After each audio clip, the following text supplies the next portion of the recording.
Podcaster's Guide to the Conspiracy, brought to you today by Josh Addison and M. Dentith.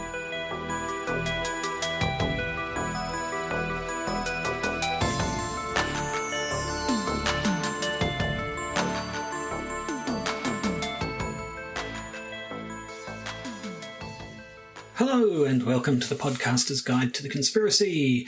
In Auckland, New Zealand, I am Josh Addison, and it's another solo episode for me. We've had some troubles recording an episode this week. There have been building works going on, and I don't know what exactly, in M's apartment in Guangzhou, which have made it too noisy to record an episode, and then M's gone and caught themselves a head cold. So what I'm going to do is record a little short filler episode now, but one that will be relevant to the episode we intend to record once we're able to. We're going to be looking at a paper, another academic paper by one of M's contemporaries, and in this paper it makes mention of the Martha Mitchell effect.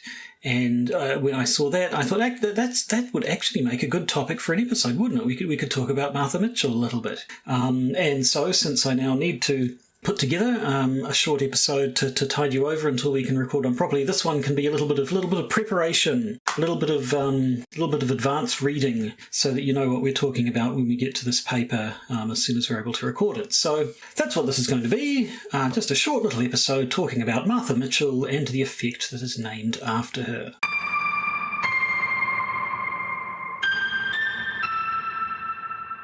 So the Martha Mitchell effect is the name that's been given to the situation when someone's true claims about the world are written off as being delusional in one way or another, and then therefore symptomatic or evidence of some sort of mental illness. So basically, a person says something, everyone says, "Oh, that's just crazy. That person's crazy," and when in fact they were right all along.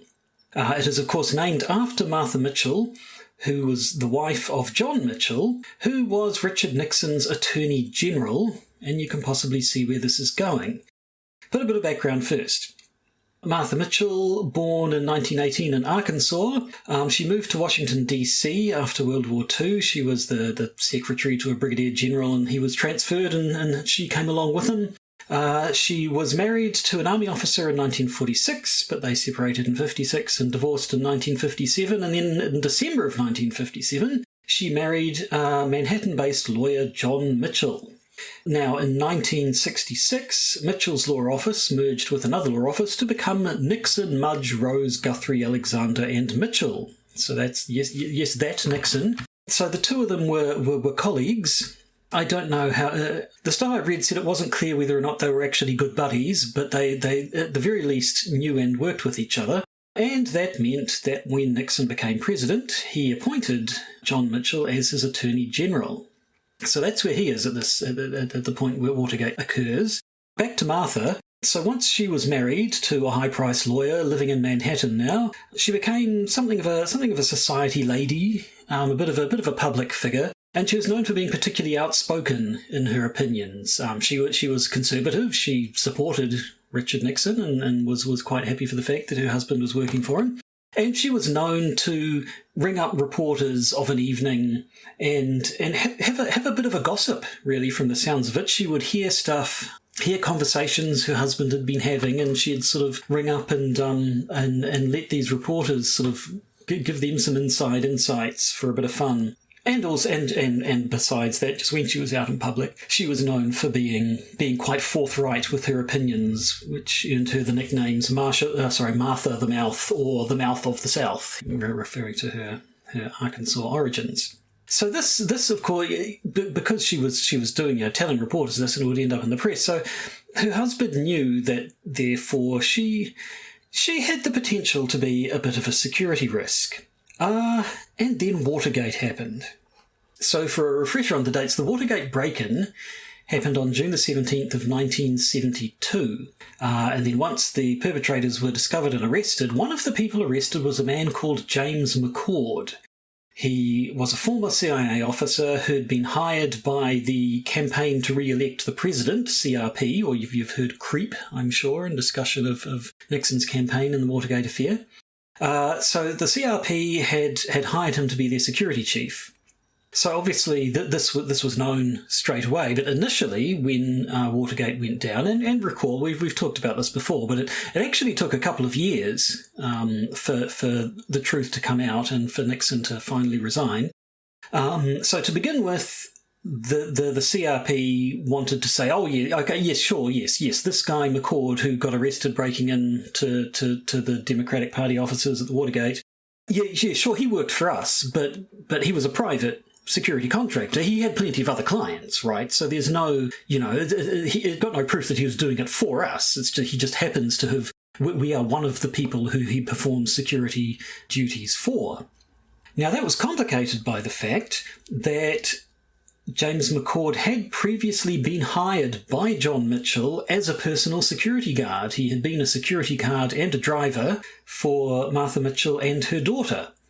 So John Mitchell knew that if Martha found out that this James McCord had been arrested, she would very likely go to the press and say, hang on a second now, they've been telling you that he's got nothing to do with the CRP. Well, he's worked for my husband for years. He's not just some guy they picked out of the classifieds or something. He has much closer ties to my husband and therefore the CRP than they are claiming.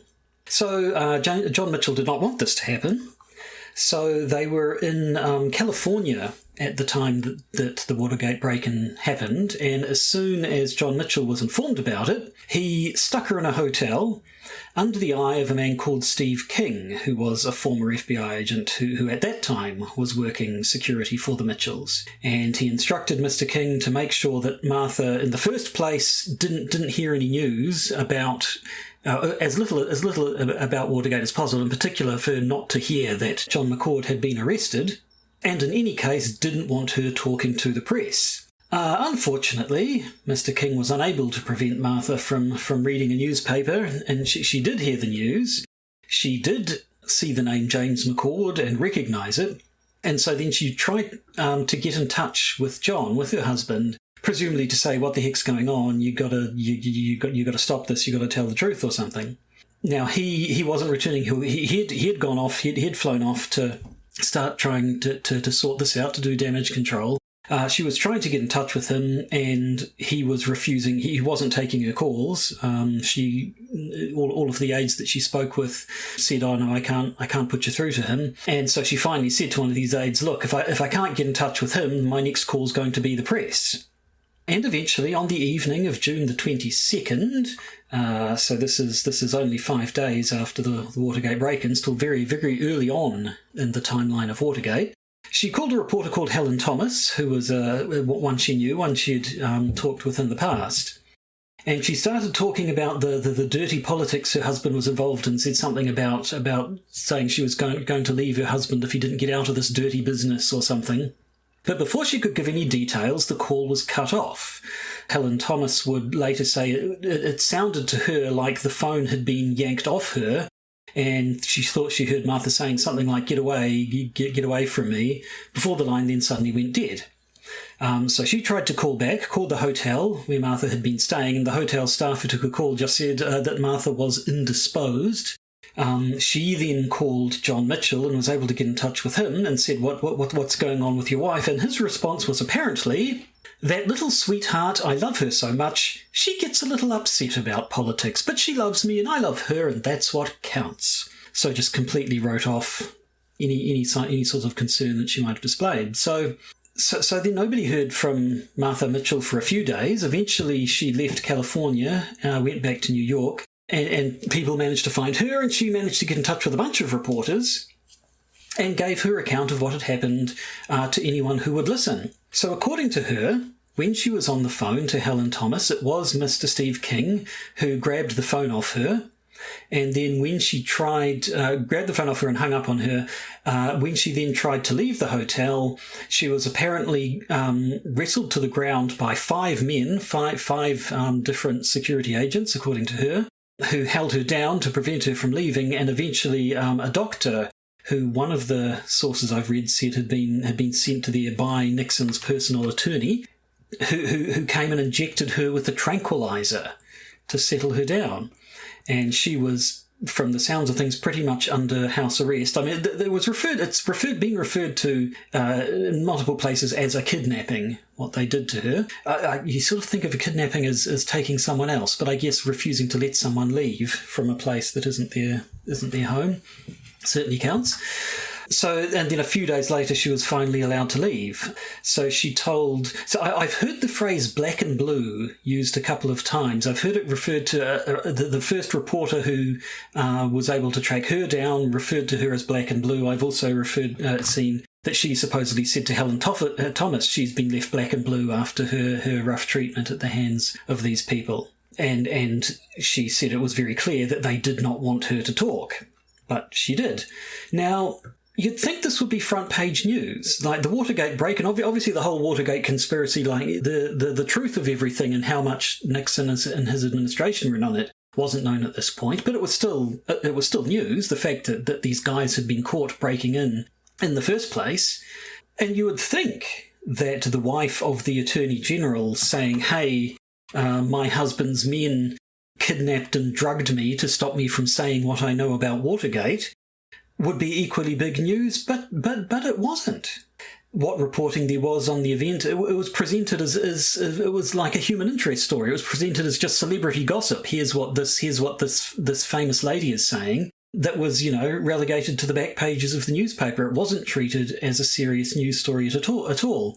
And part of the reason for that could be that immediately that this went down, the White House started spreading the story that Martha was basically a hysterical alcoholic. I think it was known that she'd, when she'd have these late night calls with reporters, it was usually after enjoying a whiskey or two. But they painted her as a person with serious alcohol problems and possible mental illness who had imagined or in some way hallucinated that she was basically making up. Everything she said about being kidnapped and drugged and knowing stuff about the Watergate that the press wasn't being told was just written off as just her being crazy. So not long after her husband resigned from the CRP, supposedly to spend more time with his family, that old cliche, and in this case although it was never said, the insinuation was, yes, he needs to take time off to deal with his wife's alcoholism and mental illness. It was all part of painting her as being completely unreliable.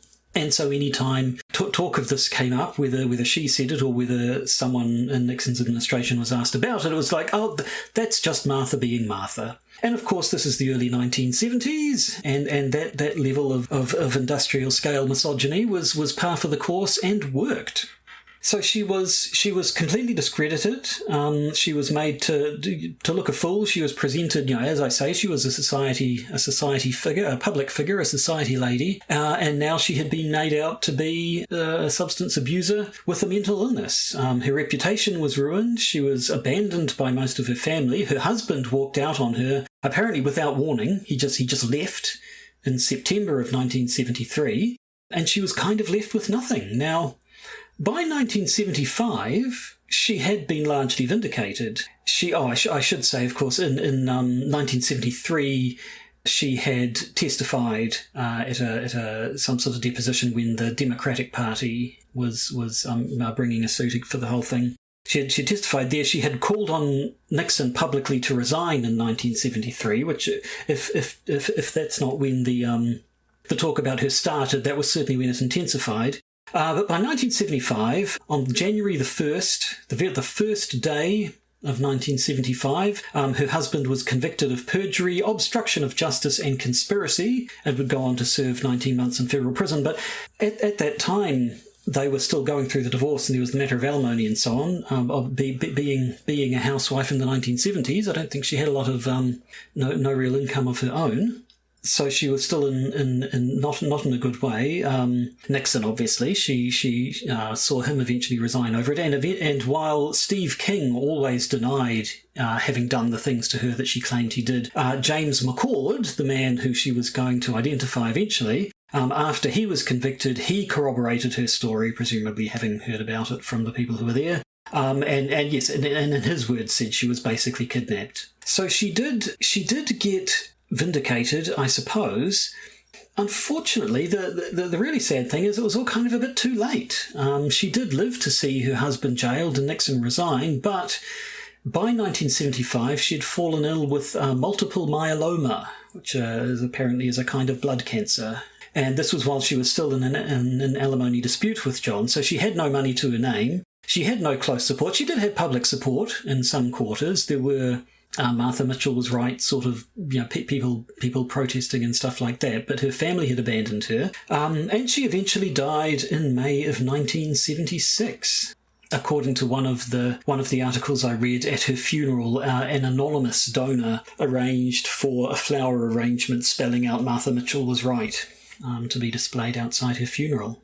So it was really a tragic end, unfortunately. This woman who was right, who was telling the truth, had her name dragged through the mud, had been accused of being an alcoholic, had been labelled as having a mental illness, and had her reputation completely ruined, to the extent that in the future that subsequently they would name a psychological effect after her. So any time now, if you see someone, if you hear of a case where a person who eventually was found out to be telling the truth was at the time doubted and gaslit, I think is the word we would use these days, completely, that's the Martha Mitchell effect for you.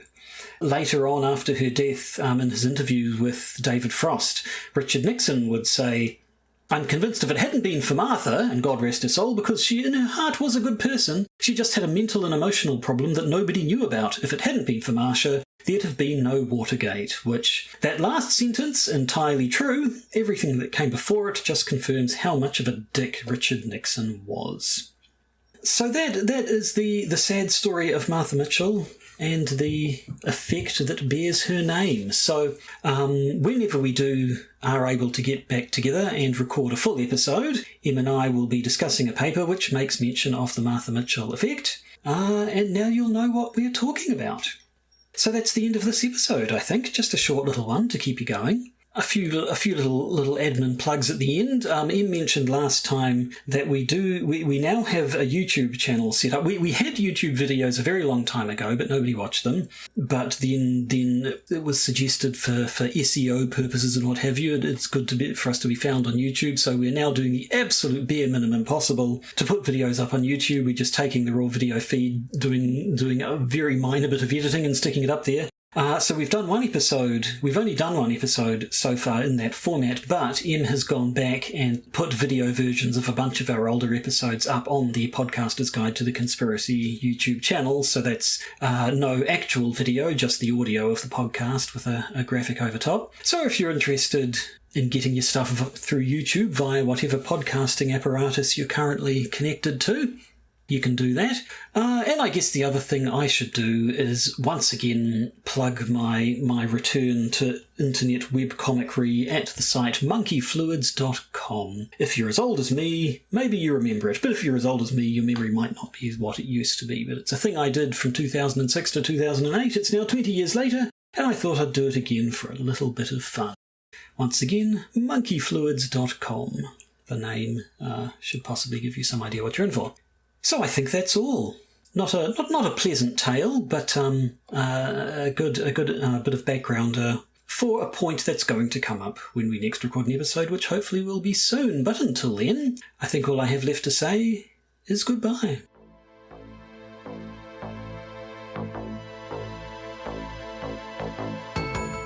The Podcaster's Guide to the Conspiracy features Josh Addison and Associate Professor M.R.X. Dentith. Our producers are a mysterious cabal of conspirators known as Tom, Philip, and another who is so mysterious that they remain anonymous.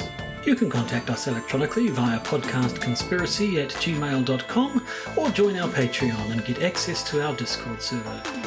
Or don't, I'm not your mum.